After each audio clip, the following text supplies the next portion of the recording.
So Cameron Clark of Australia begins the second half. New Zealand in the lead by tries to Mickelson and Kaka, but New Zealand only have 6 men on the field at the moment. You see the yellow card symbol for them up top left of your screen.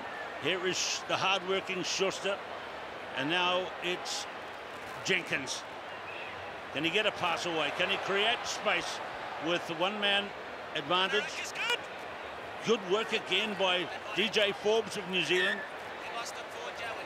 And Australia have lost it forward. Just getting isolated, the Australian player Cam Clark on that occasion. And New Zealand sending in more players than the Australians are. And effectively getting the turnovers. That is costly. That's a killer for coaches. Australia have had much more success at passing. They had those early moments. Crouch. Oh wait, time off.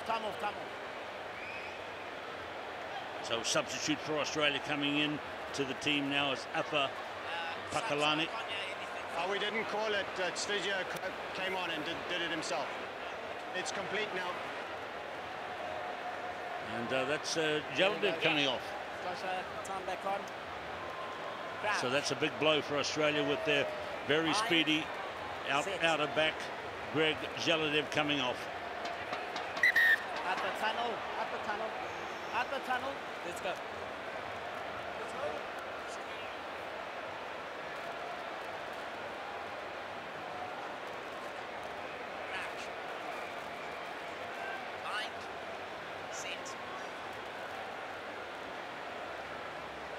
Mickelson. Lost forward, just a little bit of untidy play from both teams here.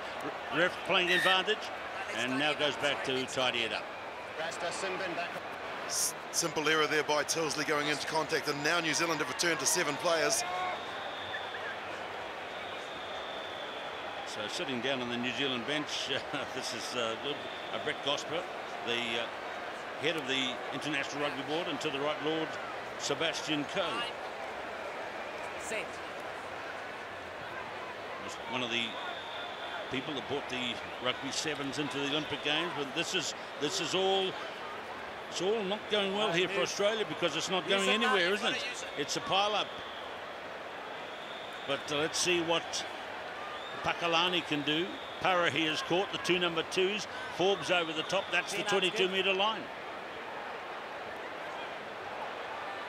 Nice side step away. This is better from Australia. They've got it out to Lucas. Big cheer goes up now. The goal line looms.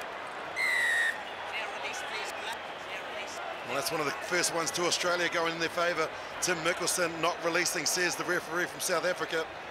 And Australia just can't breach the line. So no missed tackles in the game so far. Australia, now the clock continues to tick. They need to score. They have to score twice to get the lead. Here they go this time. That's Pakalani. Very elusive, and he's going to go in. And go in behind the posts. The power of the unpredictable. Afa Pakalani. Well, the man, the impact from the bench, rather. And look at this, he had a bit of work to do as well. Tilsley flew out of the line, and that's what created the space. Curry couldn't get across in time. And it's smart play to bring it around to improve the position for Cam Clark to convert. Stay sharp now, And he won't miss. He's deadly is Clark, and that now gives Australia real hope and plenty of time at 3 minutes and a quarter to go. And it happened off the back of their first time where they held on to possession and got a penalty from the breakdown.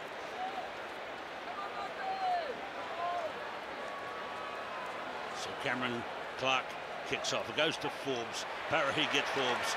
Drives him across the touchline. It'll be an Aussie throw in.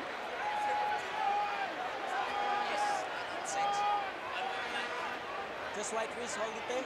Signs of battle from both teams, aren't they? You see the tape and the cuts. Open up the black.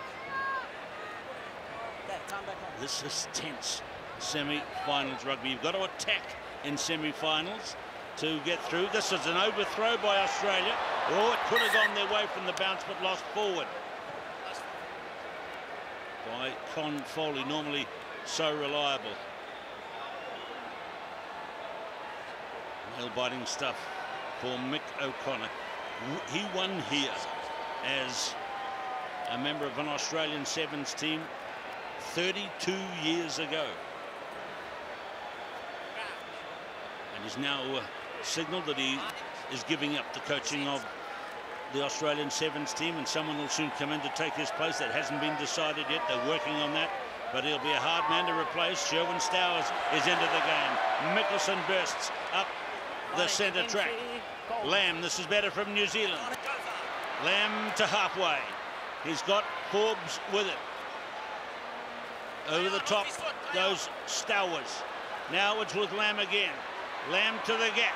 Rolls it inside to Curry, and Tucker off the sin bin chair.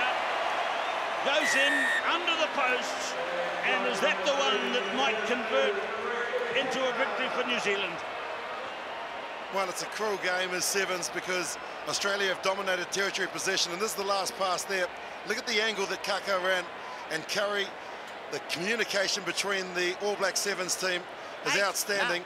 They absorbed all the pressure on their own line, and they've struck back. And so that's Kaka adding another conversion, 2 tries for him. So 14 of the 19 points scored by this young man, and New Zealand now leading by 19 points to 7, just seconds to go.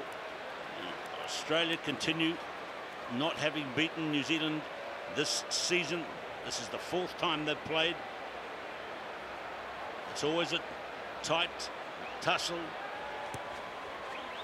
but this time it's favoured New Zealand. Clark, they'll try to build it up from the backfield.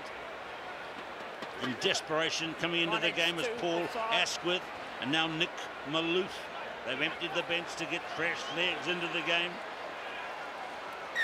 Asquith goes down. Just 5, you see 6 seconds to go. But the Aussies are still trying in the Aussie tradition. Pakalani put down by Stowers. Schuster. Dixon pushed away. Australia into the backs. Jenkins. Space for them. Asquith. Clark goes down, gives it to Forbes. New Zealand will try to hurry it to the sideline, and Dixon does just that. And it's over. Sam Dixon comes off the bench and kicks the ball away to the sideline, and New Zealand will progress through to play the final against